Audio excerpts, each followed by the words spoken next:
Hey guys, welcome to say something. Mohan Das Karamchand Gandhi భారత జాతి పిత అని అందరికీ తెలుసు. కానీ గాంధీ సంతానం గురించి చాలామందికి తెలియదు. గాంధీ పిల్లలు ఎవరు, వారు ఏం చేస్తుంటారు అన్న విషయాలు పెద్దగా ఎప్పుడూ ఎక్కడా ప్రస్తావనకి రాలేదు. గాంధీ పిల్లలు ఎవరు, వారి వారసులు ఎవరో ఇప్పుడు తెలుసుకుందాం. గాంధీజీ మొదటి సంతానం హరిలాల్ గాంధీ. హరిలాల్ గాంధీ ఈయన ఆగస్టు 23, 1888లో జన్మించాడు. హరిలాల్ గాంధీ 1906లో గులాబ్ గాంధీని వివాహం చేసుకున్నాడు. వీరికి 5 సంతానం: రాణి, మను, కాంతిలాల్, రసిక్లాల్, శాంతిలాల్.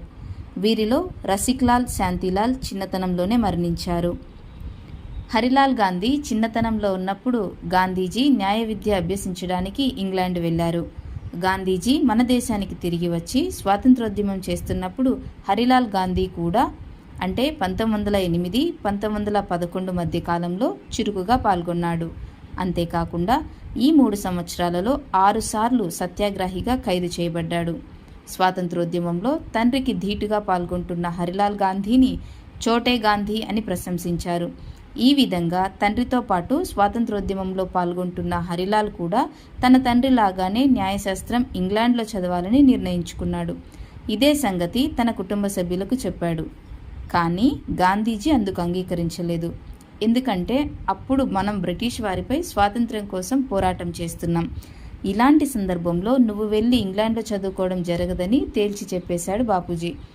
ఈ విషయంలో హరిలాల్కి అస్సలు మింగుపడలేదు. తాను ఇంగ్లాండులో చదువుకోవడానికి గాంధీజీ అంగీకరించకపోవడంతో 1911లో తన కుటుంబానికి దూరంగా వెళ్ళిపోయాడు. పేరుకు పెద్ద కొడుకు అయినప్పటికీ గాంధీజీతో హరిలాల్ గాంధీకి సత్సంబంధాలు కొనసాగించలేదు.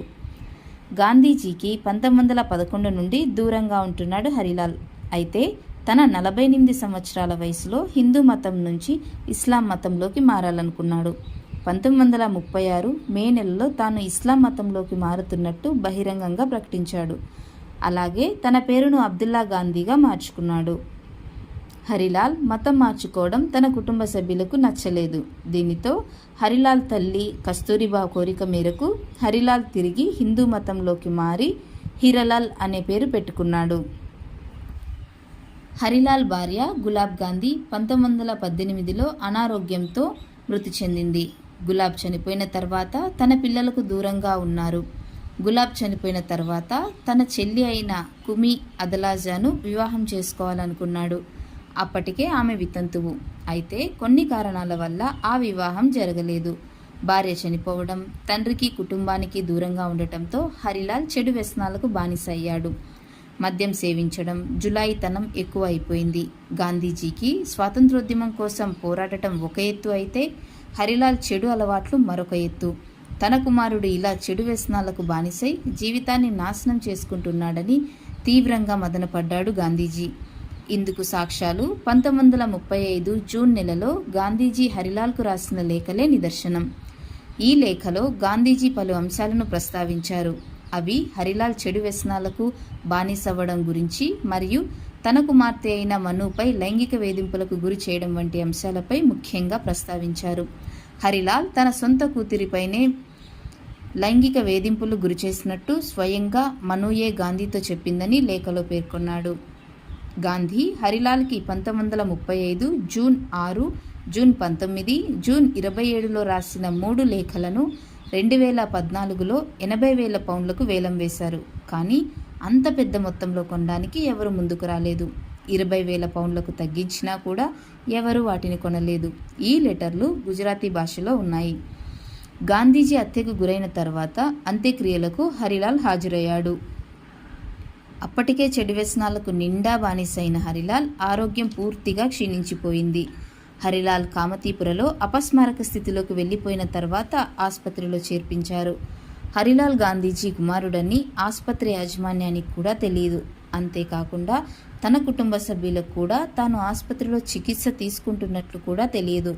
గాంధీ చనిపోయిన 4 నెలల తర్వాత హరిలాల్ రాత్రి సమయంలో బొంబాయిలో మున్సిపల్ ఆసుపత్రిలో క్షయవ్యాధితో మరణించాడు. మరణించేంత వరకు హరిలాల్ ఆసుపత్రిలో ఉన్నట్టు కుటుంబ సభ్యులకు తెలియదు. హరిలాల్ 1948 జూన్ 6న మరణించాడు. అయితే హరిలాల్ కూతురైన రాణికి అనుశ్రయ, ప్రబోధ్, నీలం, నవమాలిక అనే పిల్లలున్నారు. మనుకి ఊర్మి అనే అమ్మాయి, కాంతిలాల్కి శాంతి, ప్రదీప్ అనే పిల్లలు జన్మించారు. ఆగస్టు 3, 2007లో గాంధీ మరియు హరిలాల్ మధ్య ఉన్న సమస్యల నేపథ్యంలో గాంధీ మై ఫాదర్ పేరుతో అబ్బాస్ ఖాన్ దర్శకత్వంలో సినిమా విడుదలైంది. హరిలాల్ పాత్రలో అక్షయ్ ఖన్నా నటించారు. ఈ చిత్రంలో గాంధీజీ, హరిలాల్ మధ్య జరిగిన కొన్ని ముఖ్య సంఘటనలను కళ్లకు కట్టినట్టు చూపించారు. ఇప్పటిదాకా మనం గాంధీజీ మొదటి కుమారుడు హరిలాల్ గాంధీ గురించి తెలుసుకుందాం. ఇప్పుడు రెండవ కుమారుడు గురించి తెలుసుకుందాం. గాంధీజీ రెండవ సంతానం మణిలాల్ గాంధీ. మణిలాల్ గాంధీ 1892 అక్టోబర్ 28న గుజరాత్లో జన్మించారు. మణిలాల్ గాంధీ తన తండ్రి మహాత్మా గాంధీకి స్వాతంత్రోద్యమంలో తోడుగా ఉన్నారు. ఇతను కూడా స్వాతంత్రోద్యమంలో చురుకుగా పాల్గొన్నాడు. ఈయన 25 ఏళ్ల వయసులో 1927వ సంవత్సరంలో సుశీలా మష్రూవాలాను వివాహం చేసుకున్నారు. మణిలాల్ గాంధీకి 3 సంతానం, 2 కుమార్తెలు, 1 కుమారుడు జన్మించారు. వీరందరూ దక్షిణాఫ్రికాలోనే నివసిస్తున్నారు. మణిలాల్ గాంధీ మొదటి సంతానం పేరు సీతా ధైర్యబాల దుపేలియా. ఈమె 1928లో జన్మించారు. మణిలాల్ గాంధీ రెండవ సంతానం అరుణ్ మణిలాల్ గాంధీ. ఈయన 1934లో జన్మించారు. మణిలాల్ గాంధీ చివరి సంతానం ఈలా గాంధీ. ఈమె 1940లో జన్మించారు. మణిలాల్ గాంధీ వృత్తి గురించి ఇప్పుడు తెలుసుకుందాం. మణిలాల్ గాంధీ చాలా వరకు తన జీవితాన్ని దక్షిణాఫ్రికాలోనే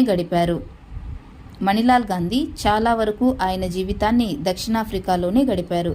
బ్రిటిష్ వారు భారతదేశంతో పాటు దక్షిణాఫ్రికాలోని చాలా దేశాలను ఆక్రమించుకొని పరిపాలించేవారు.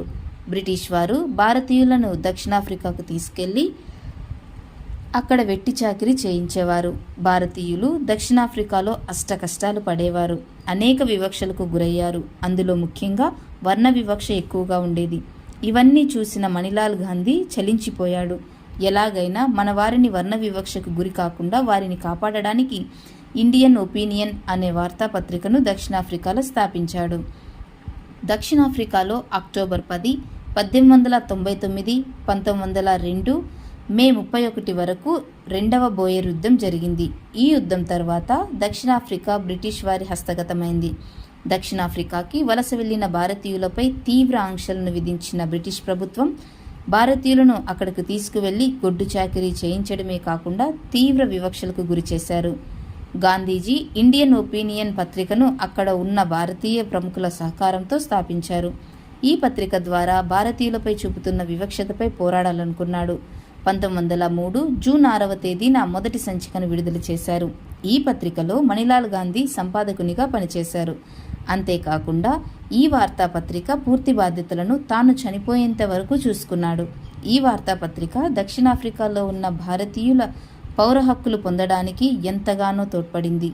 ఈ వార్తాపత్రిక బ్రిటిష్ వారిని వ్యతిరేకించడంతో ఇందులోని ఉద్యోగులు చాలాసార్లు ఖైదు చేయబడ్డారు. అయినా సరే బ్రిటిష్ వారికి తల వంచకుండా భారతీయుల హక్కుల కోసం, వారి మనుగడ కోసం అనుక్షణం పోరాటం చేశారు. అయితే మణిలాల్ గాంధీ మరణం ఎలా జరిగిందో ఇప్పుడు తెలుసుకుందాం. మణిలాల్ గాంధీ ఏప్రిల్ 5, 1956లో దక్షిణాఫ్రికాలోని దుర్బాన్లో సెరిబ్రల్ థ్రోంబోసిస్ అంటే మస్తిష్కానికి సంబంధించిన వ్యాధితో మరణించారు. ఆయన మరణించిన తర్వాత ఆయన సతీమణి సుశీలా మష్రూవాలా వార్తాపత్రిక బాధ్యతలు చేపట్టారు. 1988 నవంబర్లో సుశీలా మష్రూవాలా కూడా దక్షిణాఫ్రికాలో మరణించారు. మణిలాల్ చనిపోయినప్పటి నుంచి గాంధీ కుటుంబ ఆశయాలను, ఇండియన్ ఒపీనియన్ పత్రికను జాగ్రత్తగా కాపాడుకొచ్చారు. కానీ ఆమె మరణించే కొన్ని రోజుల ముందు ఆ పత్రికను మూసివేయాల్సి వచ్చింది. మణిలాల్ భార్య అయిన సుశీలా మష్రూవాలా మధ్యప్రదేశ్లోని అకోలోలోని ధనవంతుల కుటుంబంలో జన్మించారు. గాంధీజీకి తమ వంతుగా పోరాటంలో మద్దతు మరియు ఆర్థిక సహాయం చేశారు. చిన్న వయసులో సుశీలా మష్రూవాలా మలేరియా వ్యాధి సోకింది. దీనికోసం క్వినైన్ అధికంగా తీసుకున్నారు. అధిక మోతాదులో క్వినైన్ తీసుకోవడం వలన ఆమెకు వినికిడి లోపం వచ్చింది. తన 19 ఏళ్ల వయసులో మణిలాల్ గాంధీని వివాహం చేసుకుని మణిలాల్తో పాటు దక్షిణాఫ్రికాకు వెళ్ళింది. తాను చనిపోయే వరకు పత్రిక బాధ్యతలు చూసుకుంటూ అక్కడే ఉండిపోయింది. మహాత్మా గాంధీ మూడవ సంతానమైన రామ్దాస్ గాంధీ గురించి ఇప్పుడు తెలుసుకుందాం. రామ్దాస్ గాంధీ మహాత్మా గాంధీ మూడవ కుమారుడు. ఈయన జనవరి 2, 1897లో జన్మించారు. ఈయన కూడా తన తండ్రితో పాటు స్వాతంత్రోద్యమంలో పాల్గొన్నాడు. రామ్దాస్ గాంధీ కూడా మణిలాల్ గాంధీ లాగే దక్షిణాఫ్రికాలో స్థిరపడ్డాడు. దక్షిణాఫ్రికాలో అణిచివేతకు గురవుతున్న భారతీయుల కోసం పోరాడాడు. ఈ పోరాటంలో భాగంగా చాలాసార్లు ఖైదు చేయబడ్డాడు. తన తండ్రి పాటించే ఆదర్శ పేదరిక జీవితానికి అలవాటు కాలేకపోయాడు రామ్దాస్ గాంధీ. రామ్దాస్ గాంధీ వివాహం మరియు సంతానం గురించి ఇప్పుడు తెలుసుకుందాం. రామ్దాస్ గాంధీ నిర్మలను వివాహం చేసుకున్నాడు. వీరికి 3 సంతానం. ఒకరు సుమిత్రా గాంధీ, కాను గాంధీ, ఉషా గాంధీ. మహాత్మా గాంధీకి రామ్దాస్ అంటే అమితమైన ప్రేమ. గాంధీ తాను చనిపోతే తలకొరివి రామ్దాస్ గాంధీ పెట్టాలని కోరాడు. అందుకే గాంధీజీ చనిపోయాక రామ్దాస్ గాంధీ తలకొరివి పెట్టాడు. దక్షిణాఫ్రికాలో ఉన్న భారతీయుల కోసం తన జీవితాన్ని అంకితం చేశాడు. ఇందులో భాగంగా చాలాసార్లు రామ్దాస్ గాంధీ ఖైదు చేయబడ్డాడు. ఈ పోరాటాలలో తన ఆరోగ్యం పూర్తిగా క్షీణించిపోయింది. 1969 ఏప్రిల్ 14న మహారాష్ట్రలో పూణేలో అనారోగ్యంతో మరణించారు. తన సోదరులందరిలోకి ఎక్కువ కాలం బతికాడు రామ్దాస్ గాంధీ. మహాత్మా గాంధీజీ చిన్న కొడుకైన దేవదాస్ మోహన్దాస్ గాంధీ గురించి ఇప్పుడు తెలుసుకుందాం. దేవదాస్ గాంధీ మహాత్మా గాంధీ సంతానంలో చిన్నవాడు, 4వ కుమారుడు. ఈయన జీవితం మిగిలిన 3 కుమారుల కంటే చాలా ఆసక్తిగా ఉంటుంది. తన సోదరులతో పోలిస్తే ఇతను కొంచెం ప్రత్యేకం. దేవదాస్ గాంధీ గురించి ఆయన వ్యక్తిగత వృత్తిపర అంశాలు ఇప్పుడు చూద్దాం. దేవదాస్ గాంధీ మే 22, 1900 సంవత్సరంలో దక్షిణాఫ్రికాలో జన్మించాడు. మహాత్మా గాంధీ భారతదేశానికి స్వాతంత్రాన్ని తీసుకురావడం కోసం దక్షిణాఫ్రికా నుంచి భారతదేశానికి తిరిగి వచ్చాడు. మన దేశానికి తిరిగి వచ్చేటప్పటికి దేవదాస్ గాంధీ చిన్నవాడు. ఇక్కడికి వచ్చాక హిమాచల్ ప్రదేశ్లోని కాంగ్రా గురుకుల పాఠశాలలో విద్యాభ్యాసం చేశాడు. పశ్చిమ బెంగాల్లో ఉన్న శాంతినికేతన్లో తదుపరి విద్యను అభ్యసించాడు. చదువులో బాగా రాణించడమే కాకుండా తన తండ్రి ఆశయాలకు అనుగుణంగా ఎదిగాడు దేవదాస్ మోహన్దాస్ గాంధీ. దేవదాస్ గాంధీ యొక్క వివాహం మరియు సంతానం గురించి ఇప్పుడు తెలుసుకుందాం.